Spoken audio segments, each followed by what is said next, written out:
pintar, ayo.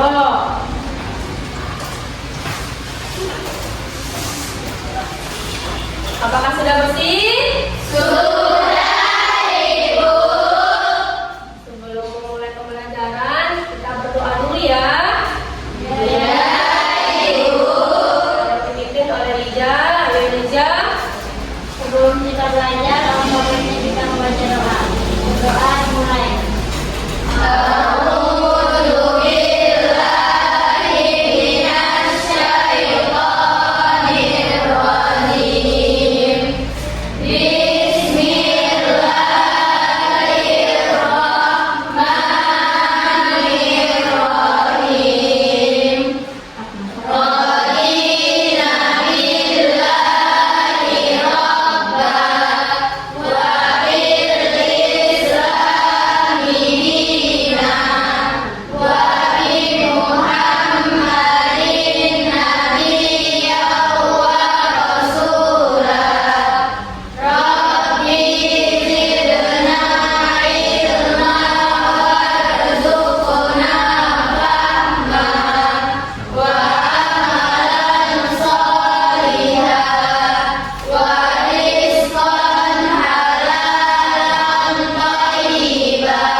Sebelum memulai pembelajaran, kita lakukan stretching dulu ya untuk menambah semangat kita di pagi hari ini. Ya, ikuti arahan dari ibu ya, Nak. Iya, Ibu. Oke, 1, 2, 3. Tepuk fokus. Melihat, mendengar, mengira. Oke, semangat ya, Nak. Iya, Ibu. Ya, untuk meningkatkan rasa nasionalisme kita kepada bangsa dan negara, kita nyanyikan satu lagu wajib ya. Iya, Ibu. Kalau untuk anak dan ibu berdiri.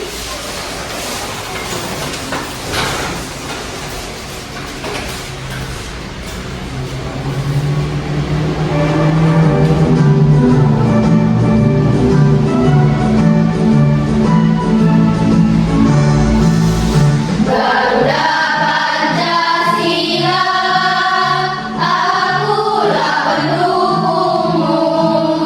Patriot proklamasi, sedia berkorban untukmu. Pancasila dasar negara, rakyat adil makmur sentosa.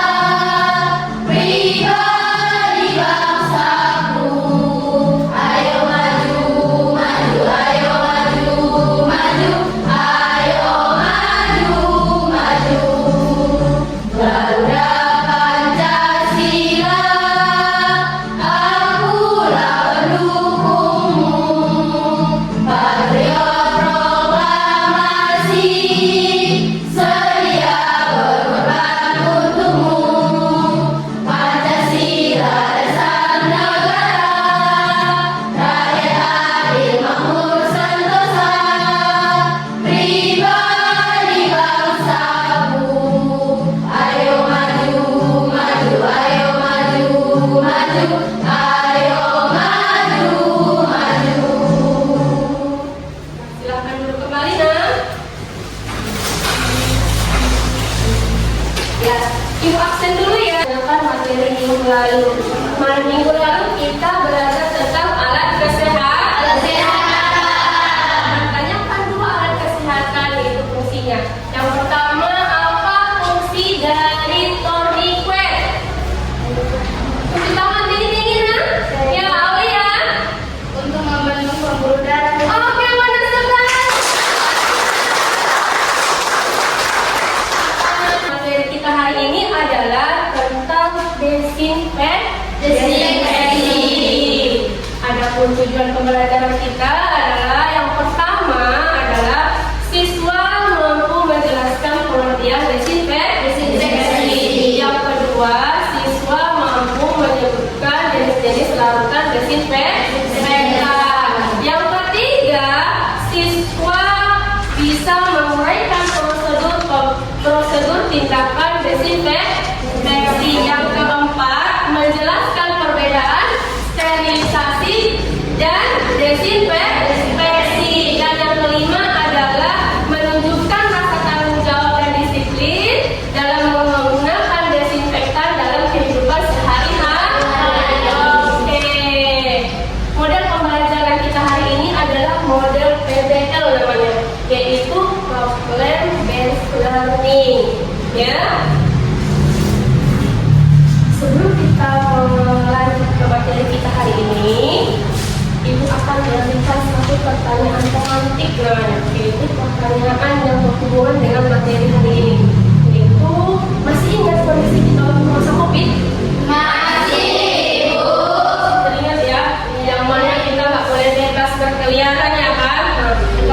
cairan yang kita gunakan untuk membersihkan tangan pada saat masa COVID dulu?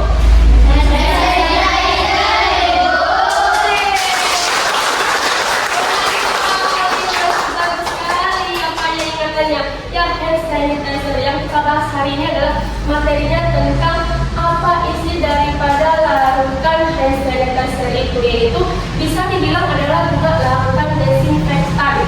Dan materi kita adalah tentang desinfektan. Larutannya desinfektan.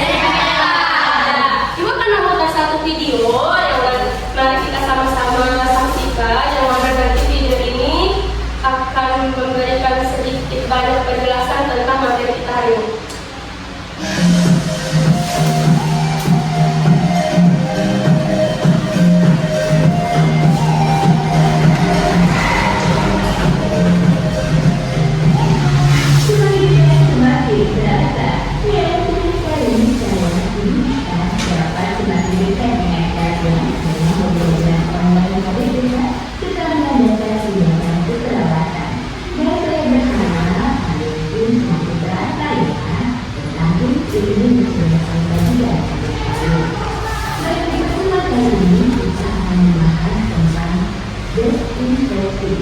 Yaitu mengenai pengertian yang sebenarnya, jenis desinfeksi, dan ada infeksi dan macam-macam desinfektan. Namun sebelum kita perlu cara yang yang pertama, selama menggunakan desinfektan, jadi setelah waktu melakukan desinfeksi Anda dikatakan dalam salah kedua orang ini.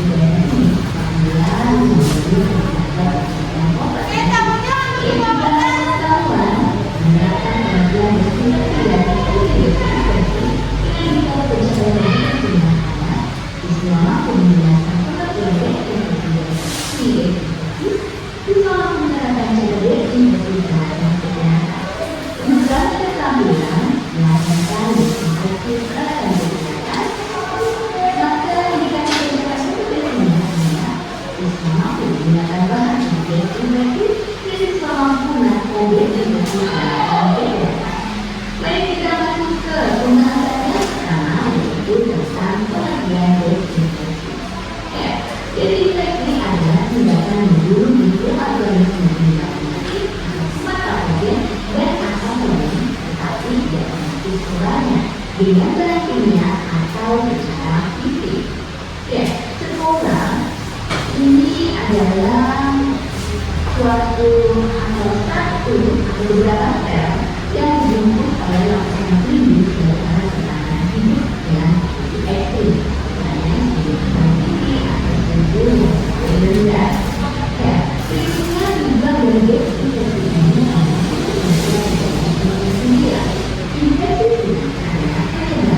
penyebab penyakit di antara pasien dan menilai dalam hubungan pelayanan kesehatan. Tujuan yang kedua adalah menjaga kesehatan pelayanan kesehatan. Oke, berikutnya inovasi atau maksudnya desinfeksi ini juga menggunakan desinfeksi ini ditujukan untuk peralatan perawatan kesehatan dan untuk permukaan dan nyamuk.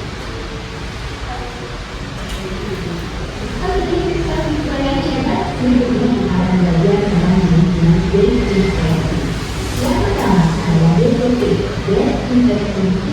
ini. Dia dapat membunuh semua organisme bersama dengan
misalnya pendidikan filsafat, seni, misalnya kekerasan fenomenal, misalnya dekor, dan desinfektan golongan ini tidak aman ya untuk digunakan membersihkan cairan tubuh, udara, usus, urin, dan darah.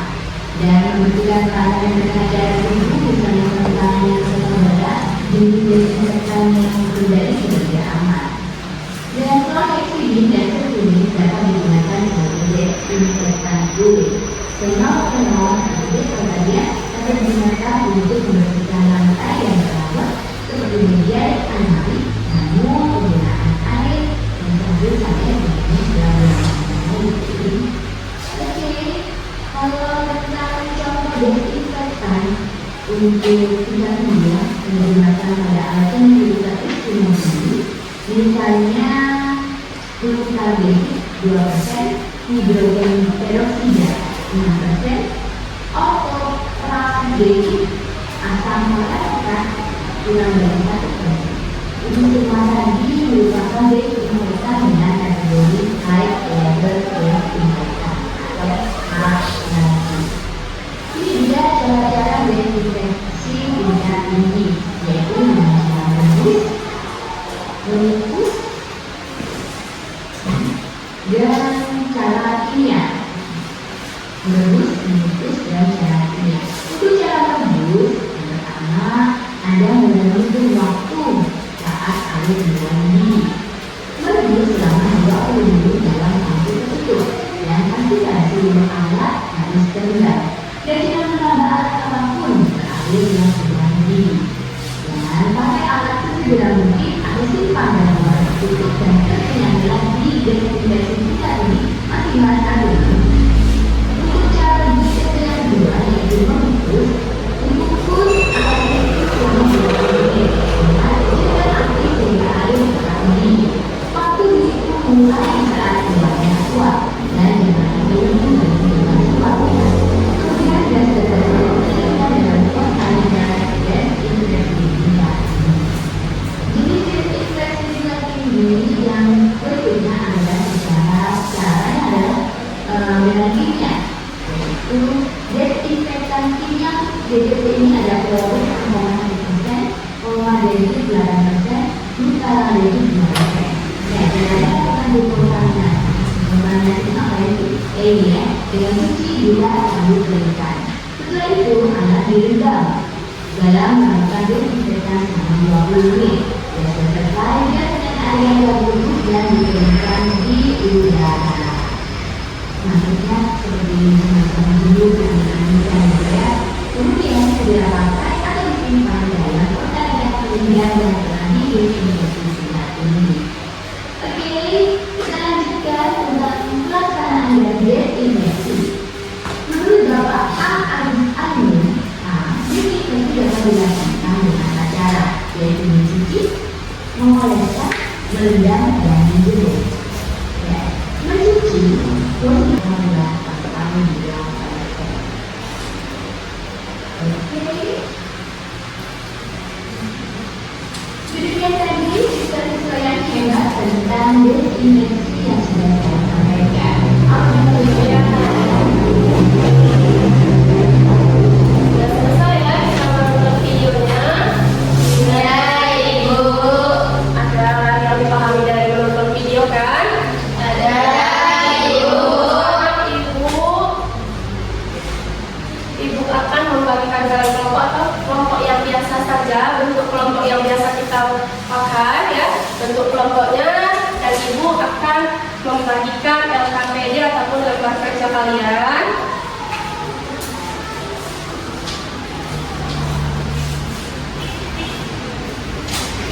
Kelompok 1, kelompok 2, dan kelompok 3. Ya, akan menjelaskan sedikit tentang LKPD yang dibagikan. Yaitu di sini nanti kalian akan menjawab ada beberapa pertanyaan di situ. Ya, perhatikan ya. Nomor 1 pertanyaannya, apa yang dimaksud dengan desinfeksi? Ayo coba lihat nomor 2 pertanyaannya. Sebutkan jenis bahan kimia desinfektan. Yang ketiga, apa perbedaan utama antara desinfeksi dan sterilisasi? Nomor 4, ada di balik apanya lembar kerjanya. Nomor 4, di situ ada nomor 4. Sebutkan 4 langkah umum dalam prosedur desinfeksi pada peralatan medis non kritis. Nomor 5, sebutkan 3 contoh penerapan desinfeksi dalam kehidupan sehari-hari. Sudah ada dong di pikiran kalian kan? Penerapan desinfeksi dalam kehidupan sehari-hari sudah ada ya. Nomor 6, apa yang harus diperhatikan agar desinfeksi efektif dan aman? Ya, itu pertanyaan yang harus kalian kerjakan di LKPD ini ya. Ibu kasih waktu diskusikan ya, ibu kasih waktu, nanti setelah selesai kita akan nanti presentasikan. Nah, coba dikerjakan LKPD-nya, diskusikan dengan kelompoknya. Ya ibu.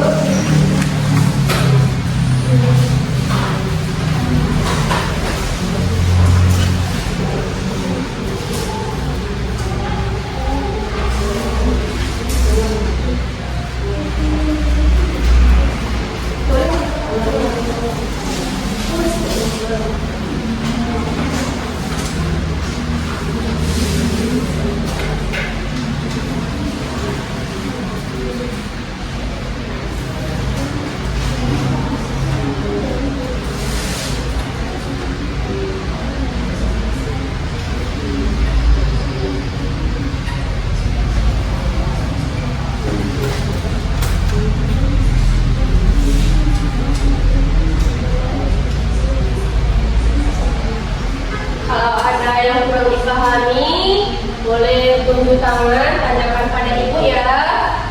Ya, ibu.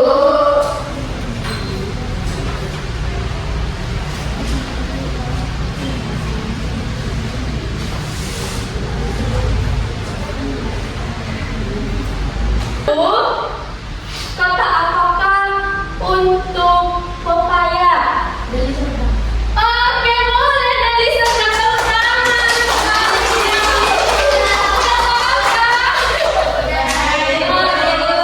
Fokus kita dan kita terlalu boring dalam diskusi hari ini.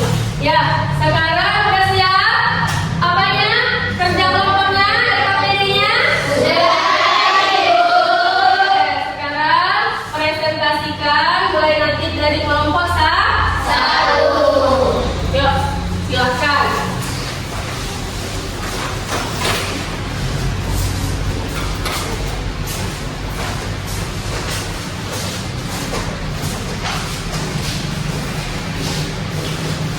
Assalamualaikum warahmatullahi wabarakatuh. Waalaikumsalam warahmatullahi wabarakatuh. Kami dari kelompok 1 akan melakukan presentasi tentang disinfeksi. Disinfeksi adalah proses pengurangan atau penghilangan mikroorganisme patogen seperti bakteri, virus, dan jamur pada permukaan benda mati menggunakan bahan kimia atau disinfektan, tetapi tidak membunuh semua bentuk mikroorganisme, terutama spora. Ada beberapa jenis bahan kimia disinfektan yang umum digunakan di fasilitas kesehatan, seperti alkohol 70%. Ini digunakan untuk disinfeksi permukaan kecil dan kulit sebelum injeksi. Ada dianatrium hipoklorit atau pemutih, digunakan untuk disinfeksi lantai dan alat non medis dan permukaan benda. Dan terakhir ada dia formaldehida yang digunakan dalam bentuk buah dan larutan untuk disinfeksi alat tertentu di ruangan. Dan ada perbedaan antara disinfeksi dan sterilisasi. Perbedaan utamanya, disinfeksi hanya membunuh mikroorganisme patogen, tidak termasuk sporanya. Sedangkan sterilisasi adalah proses yang membunuh semua bentuk mikroorganisme, terutama termasuk sporanya. Dan ada beberapa langkah umum dalam prosedur disinfeksi peralatan alat medis non kritis. Pertama, membersihkan alat dari sisa kotoran atau darah. Kedua, mencuci alat dengan sabun dan air bersih. Keempat, merendam atau menyemprot alat dengan disinfektan sesuai jenis dan waktu kontak. Dan yang terakhir, mengeringkan alat dan menyimpan di tempat yang bersih. Dan ada beberapa contoh penerapan yang bisa kita lakukan dalam kehidupan sehari-hari atau tempat kerja, seperti menyemprot permukaan meja dan kursi dengan alat disinfektan, mencuci tangan dengan antiseptik, dan sebelum dan sesudah kontak dengan pasien. Dan yang terakhir, merendam alat bantu kesehatan non kritis seperti termometer digital dengan alkohol 70%.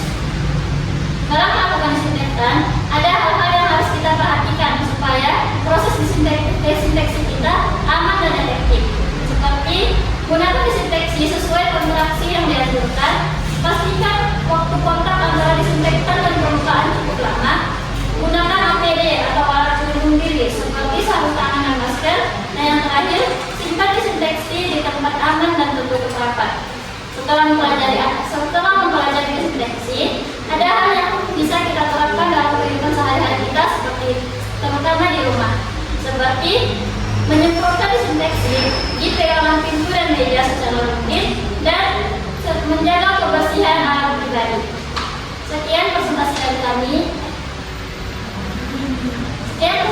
kami. Apabila ada yang ingin bertanya, kami silakan. Sebutkan satu jenis desinfektan selain yang tiga ini. 1.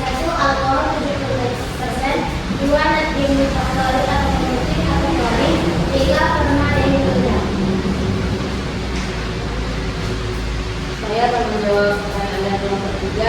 Selain nama yang tiga, ada bahan kimia yang disebutkan ada cairan sulfat.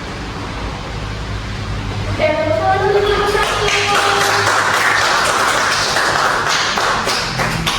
kami, kurang lebihnya mohon maaf. Assalamualaikum warahmatullahi wabarakatuh. Waalaikumsalam warahmatullahi wabarakatuh. Ya, silakan.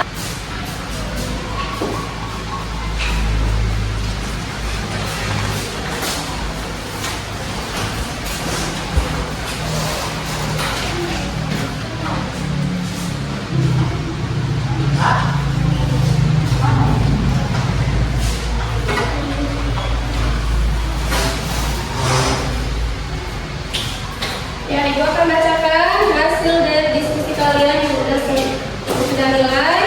Untuk kelompok 1, Ibu kasih nilai 90. Tepuk tangan. Untuk kelompok sudah banyak ya mendengar kata desinfeksi. Yang mana desinfeksi itu adalah salah satu gunanya itu adalah menjaga kebersihan untuk hidup sehat. Dan yang kedua, bisa juga yang namanya itu mendesinfeksi itu adalah membunuh kuman di lingkungan kita. Membunuh kuman di lingkungan kita. Adapun ulas lagi ke belakang, pengertian daripada desinfeksi tadi adalah tindakan membunuh kuman, patogen dan apatogen tidak termasuk spora. Dan sterilisasi adalah tindakan membunuh kuman, patogen dan apatogen termasuk spora. Lihat, termasuk sporanya. Jadi terlihat jelas ya perbedaan daripada desinfeksi dan sterilisasi.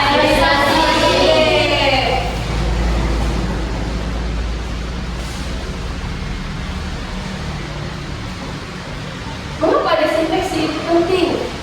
Ya kan? Itu pertanyaannya. Mengapa harus dipelajari itu desinfeksi? Kenapa desinfeksi itu penting? Pertama itu adalah mencegah penyebaran penyakit. Ya kan? Mencegah penyebaran penyakit. Atau dengan kata lain, infeksi atau bahasa lebih kerennya itu cross infection atau infection cross. Ya. Yang kedua adalah menciptakan lingkungan yang aman. Jadi kalau kita rajin melakukan tindakan desinfeksi, lingkungan sekitar kita aman. Nggak harus dia itu pada alat kesehatan, nggak harus itu misalnya kita harus di rumah sakit, di lingkungan sekitar kita pun kita harus melakukan tindakan desinfeksi. Yaitu gunanya untuk apa? Biar terhindar dari kuman dan bakteri, melindungi diri dari orang infeksi. Baik itu kita kerja di rumah sakit nantinya, baik itu di lingkungan sekolah, di lingkungan rumah, membunuh kuman, patogen dan apatogen tidak